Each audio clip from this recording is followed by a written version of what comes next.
గడప వద్దకే ఇంటి వద్దకే వచ్చే పెన్షన్ ఆగిపోయింది. గడప వద్దకే ఇంటి వద్దకే వచ్చే ఇంటి వద్దకే వచ్చే రేషన్ ఆగిపోయింది, పెన్షన్ ఆగిపోయింది. ఈరోజు మళ్ళీ ప్రతి వ్యవస్థలో కూడా ఏం జరుగుతూ ఉందనంటే కరప్షన్ విపరీతంగా పెరిగిపోయింది, డిస్క్రిమినేషన్ అనేది విపరీతంగా పెరిగిపోయింది. తెలుగుదేశం నాయకుల చుట్టూ వీళ్ళంతా తిరిగితే తప్ప నుంచి రాని పరిస్థితి అని చెప్పి ఏకంగా మెసేజ్ పంపిస్తూ ఉన్నారు. ఈరోజు నిజంగా పాలన అన్నది నిజంగా ఈరోజు ఏం జరుగుతూ ఉందనంటే రోజు కూడా కక్షలు తీర్చుకునే దానికోసము కొట్టడము, చంపడము, ఆస్తులు ధ్వంసం చేయడము కనిపిస్తున్నాయి తప్పనిచ్చి పాలనలో ఏదైనా కూడా మంచి చేయాలి, ప్రజలకు మంచి జరగాలి అన్న ఆలోచన, తాపత్రయం ఎక్కడ కూడా కనిపించని అధ్వానమైన పరిస్థితి ఈరోజు మొట్టమొదటిసారిగా రాష్ట్రంలో సాగుతూ ఉంది. నేను ఇవాళ ఇప్పటికైనా ఒకటే మాట చెప్తా ఉన్నా, చంద్రబాబు నాయుడుకి ఇదే మాట చెప్తా ఉన్నా. కాంపన్సేషన్ అన్నది ఎంపతితో ఇవ్వాలి, సానుభూతితో ఇవ్వాలి, ఇవ్వాల్సిన సమయంలో ఇవ్వాలి. ఇంతమంది హాస్పిటల్లో ఉన్నారు, వాళ్ళందరికీ ఏ ఒక్కరికి కూడా ఈ హాస్పిటల్లో ఉన్న వాళ్ళకి ఏ ఒక్కరికి కూడా ఇంతవరకు డబ్బులు ముట్టల. వాళ్ళందరికీ కూడా మనం ఇస్తామని చెప్పిన డబ్బులు వెంటనే ఇప్పించే కార్యక్రమం చేయండి.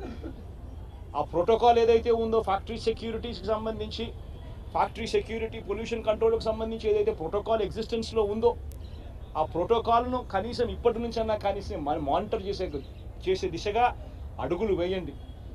ఇటువంటి మళ్ళీ పునరావృతం కాకుండా చేసే కార్యక్రమాలు చేయండి. ఆ ఫ్యాక్టరీకి సంబంధించి ఏం జరిగిందో లోతైన ఎంక్వైరీ చేయండి. అడిగినప్పుడు నేను ఇక్కడ బాధితులను పరామర్శించినప్పుడు, బాధితులను అడుగుతా ఉన్నప్పుడు నేను అడిగా, ఆ ఫ్యాక్టరీకి సంబంధించిన విషయాలకు సంబంధించి కూడా తెలుసుకునే ప్రయత్నం చేశా. ఫ్యాక్టరీలో ఏం జరుగుతూ ఉంది, ఫ్యాక్టరీలో SOPs బాగానే పాటించే వాళ్ళ, ఫ్యాక్టరీలో పొల్యూషన్ కంట్రోల్ అనేది స్టాండర్డ్ మెయింటెనెన్స్ చేసే వాళ్ళ అని కూడా అడిగా. అవన్నీ కూడా బాగానే జరిగేటివే అన్న, బాగానే జరిగేటివే, కానీ ఇది ఎందుకు జరిగిందో తెలియదన్నా అని చెప్పి చెప్తా ఉన్నాను. నేను ఫ్యాక్టరీలకు సంబంధించి వాళ్ళని ఏదో యాజమాన్యానికి సంబంధించి ఎవరన్నా కానీ ఆ యాజమాన్యం వాళ్ళు ఏదో తప్పులు పట్టాలని ఇంకోటి పట్టాలని నేనేం చెప్పడం నా. బట్ లోతైన ఎంక్వైరీ అయితే జరగాలి, ఎందుకు తప్పు జరిగిందో తెలుసుకోవాలి, తెలుసుకొని ఇటువంటి మళ్ళీ పునరావృతం కాకుండా అటువంటివన్నీ కూడా చెక్స్ పెట్టి దాన్ని బ్లాక్ చేయాలి. ప్లస్ ప్రోటోకాల్ ఏదైతే ఎగ్జిస్టెన్స్లో ఉందో దాన్ని ఇంప్లిమెంట్ చేసే కార్యక్రమం జరగాలి. అప్పుడు మిగిలిన ఫ్యాక్టరీలలో కూడా ఆటోమేటిక్లీ ఎప్పుడైతే చెక్స్ అనేటివి ఎప్పుడైతే రెగ్యులర్గా పీరియాడికల్గా జరగడం మొదలు పెడతాయో అప్పుడు న్యాచురల్గా సేఫ్టీ పారామీటర్స్ పెంచడం జరుగుతుంది. సేఫ్టీ పారామీటర్స్ ఎప్పుడైతే పెరుగుతాయో అప్పుడు ఇటువంటి ఘటనలు జరగకుండా పోతాయి. ఇవన్నీ ఖచ్చితంగా చేయాలి. ఇవన్నీ ఖచ్చితంగా చేయకపోతే మాత్రం మేము కూడా ఖచ్చితంగా మరో 2 వారాలు, మరో 3 వారాలు టైం ఇస్తాం.